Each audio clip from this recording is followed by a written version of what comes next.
Assalamualaikum warahmatullahi wabarakatuh. Ada yang bertanya tentang ilmu balaghah dan hubung kaitnya dengan Al-Quran.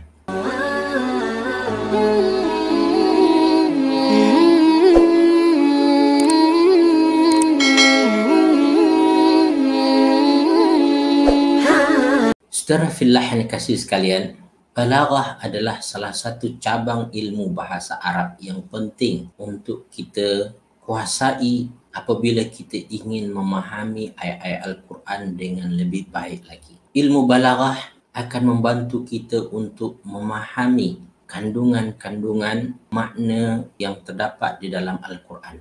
Al-Quran mengandungi bahasa Arab yang tinggi, bahasa Arab yang penuh dengan sastra, yang penuh dengan ungkapan-ungkapan yang tidak dapat kita fahami dengan kefahaman ilmu biasa.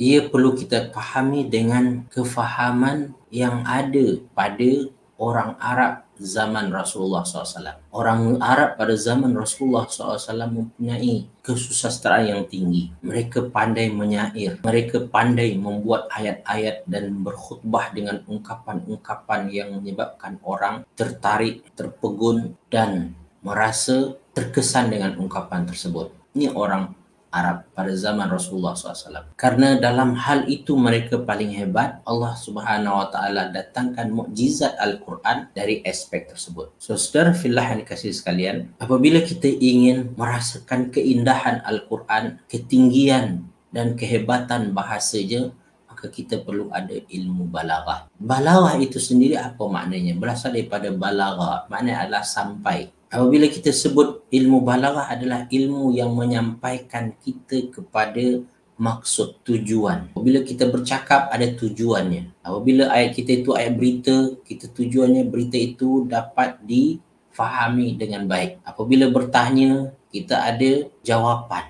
Kita faham pertanyaan itu betul-betul pertanyaan yang ingin tahu atau bagaimana. So, saudara fillah yang dikasihi sekalian, ilmu balaghah ini akan membantu kita untuk memahami perkara tersebut sehingga sampai kepada matlamat dan tujuan, sampai kepada maksud yang diinginkan. Dalam bahasa Arab namakan sebagai muqtadal hal, sesuai dengan konteks, sesuai dengan keadaan, sesuai dengan maksud juga.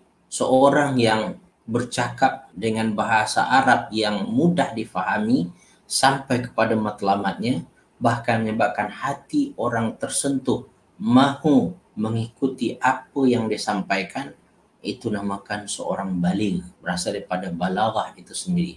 So, saudara fillah yang kasih sekalian, ayat Al-Quran ingin sampai ke dalam hati kita, ingin kita hayati, ingin kita rasakan kesannya pada diri kita.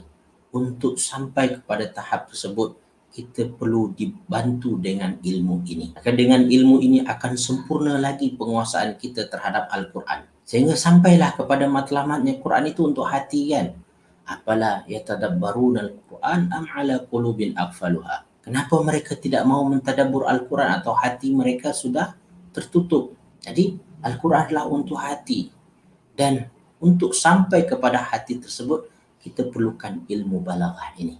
Nanti apabila tuan-tuan belajar ilmu balaghah, dia akan ada pecahan nanti. Ada ilmu bayan, ada ilmu ma'ani, ada ilmu badi'. Semua pecahan tersebut akan membantu kita untuk memahami ayat-ayat Al-Quran satu demi satu. Dengan penguasaan kita lebih dalam lagi, kita akan merasa bahawasanya Al-Quran itu memang untuk kita.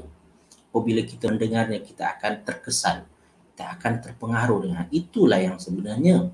Sebagaimana disebutkan oleh Allah dalam surah Al-Anfal tentang sifat orang beriman bagaimana? Innamal mu'minuna alladhina idza dzukirallahu wajilat qulubuhum. Orang-orang yang disebutkan nama Allah, maka bergetarlah hati mereka. Wa idza tuliyat 'alaihim ayatuhu zadatuhum imana.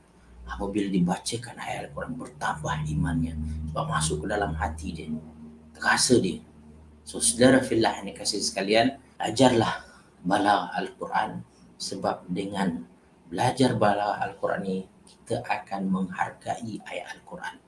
Kita akan appreciate setiap huruf, setiap perkataan setiap susunan ayat dalam Al-Quran itu mengandungi makna yang Masya Allah, yang begitu dalam, menyebabkan kita ingin lagi membaca, mendalami dan menghayati Al-Quran. Saudara fillah yang kasih sekalian, Apkaf menyediakan kursus balaghah Al-Quran ini secara online. Apabila tuan-puan berminat, tuan-puan boleh hubungi Apkaf dan register mengikuti program ini insya-Allah. Mudah-mudahan apa yang kita inginkan, iaitu Al-Quran itu sampai ke dalam hati kita, membentuk jati diri kita dan mempengaruhi kehidupan kita sehingga kita menjadi mukmin yang lebih baik di hadapan Allah Subhanahu wa taala. Demikian saja dahulu. Aqulu qauli hadza wa astaghfirullah li wa lakum wa lisairil muslimin wal muslimat fastaghfiruh innahu huwal ghafurur rahim. Assalamualaikum warahmatullahi wabarakatuh.